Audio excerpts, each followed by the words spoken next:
You said something a second ago about bullies, right? And there's this fascinating thing I've come to learn about bullies and people that are like this type of disrespect, is they're actually going in search of the weakest link. And the incredible thing that happened in the scenario that I'm describing is once this individual realized that I would literally call it out and I was off the table, they never treated me like that again, but they moved on. They moved on to someone else that I work with. And that person, as we sit here today, is thinking of leaving that environment because of the same person who was making the little slight comments about me is now doing it about them. And I say to this person, I say, why don't you just do what I did? Why? Because she saw me confront. I say to her, why don't you go just do what I did? And she just says, I don't want conflict. So what is she doing actually? She's becoming? Suppressing herself. Yes. Yeah, and she's going to leave something that she loves doing purely, she called me the other day, purely because this person's making her feel a certain way. I think that's okay too, though. Like it reminds me of that narcotic story. It's like, she's just like, I just don't want to be here anymore. Yeah. But at the same time too, if she keeps going, when you go small, small, small, they go higher, higher. It's, speaking of bullies, I'm going to bring it back to crime.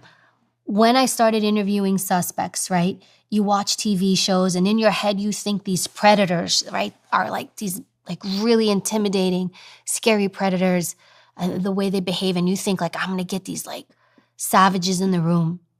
Nope. And you know what's interesting? When you look at the populations of people being victimized the most, first it's children, then it's women, and then it's elderly. Why? Because they're the easiest to victimize. So when you look at predators, they pick easy prey or what they perceive as easy prey.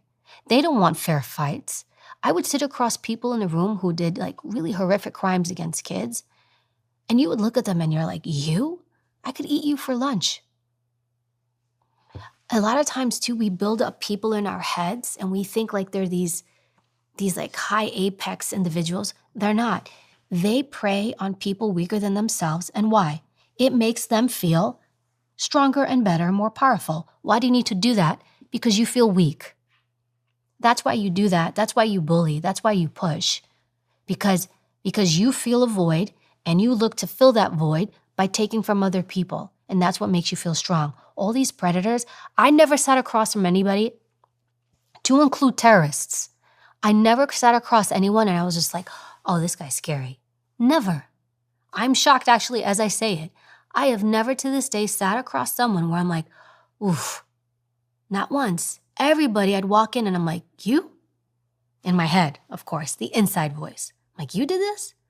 And so I guess like bullies, like I think sometimes we unfortunately give them more weight and gravitas than they really are. Weakness all the way through.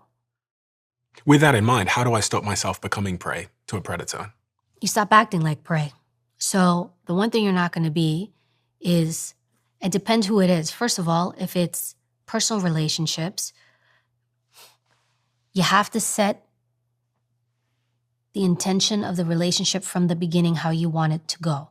So let's do work. Work is an easy one. I'm not there to be your friend. I can be friendly, but I'm not going to be your friend. I'm not there to be super nice to you or super sweet or super kind. Like, I can be warm, I can be respectful, I can be compassionate. I can be those things, but I got to bring the right version of me to a work environment because then I set the tone of like, well, is Evy my friend or is Evy my boss? Like, what am I dealing with here? Like, always keep that level of professionalism. Always. And I make a point to do it because then it just becomes really awkward if people are your friends. Can you balance a relationship like that? You just got to be really, really, really, really good. But like, don't come in and like literally like make yourself a doormat or like overextend to the point, because the more you overextend, even a good person is going to be like, oh, that's just how she is. Or that's how he is. They get used to being like that. And people like being catered to. They like feeling like they're above. And so now you create this role dynamic of I'm subservient and you're here. So you want to make sure that no matter how excited you are to work with someone or be with someone, that you don't create this disproportionate thing. Like the seesaw. You want to keep the seesaw level. It'll go up and down, But you want to make sure that you, because you will do it. Everybody assesses everybody. Everybody sizes people up. They do it intuitively. People meet you, they size you up. Oh, he seems like this. She seems like that. She seems like she's going to be this way. Project what you want them to feel. I'm here, I'm warm, I'm open. I'm happy to be here again. Thank you for having me. Let's talk. But at the same time, you can also think about how you sit, how you carry yourself, your voice, your tone. All these things play alone together. I know people talk about body language. It does play a role in the fact that, look, something as simple as when you go to meetings. Are you in the meeting and you're like this? You're small. Maybe you got your phone out, right? What am I doing? I'm making myself small. My hands aren't on the table because I don't think I'm worth putting my hand on the table, right? I want to literally make myself disappear. I'm not going to ask any questions. I'm going to maybe sit like this with my thing here, right? So this is telling you a story about me. It is. So it's a really subtle way to be like, why don't I sit with purpose? I'm going to sit like this. I'm going to have my arms out. I'm going to have my shoulders back. Something as simple as just my posture means something. There's a study actually done. New York City, they put up cameras years ago, and they started recording people walking in New York City. Then they took the footage and they played it to convicted felons in prison. And they said to them, who would you pick as prey? They all picked the same people to prey on.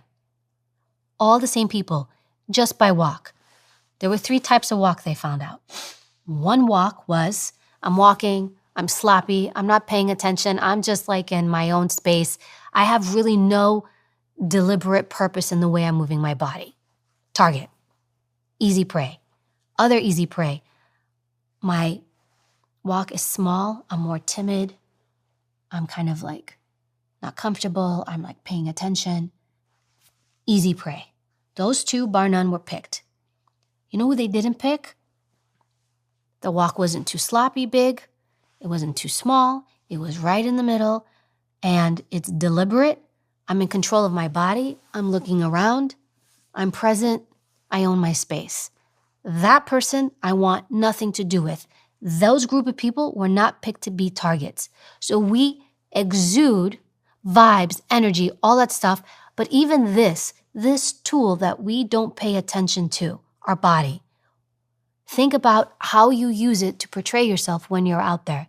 Am I commanding myself, or am I just not paying attention at all?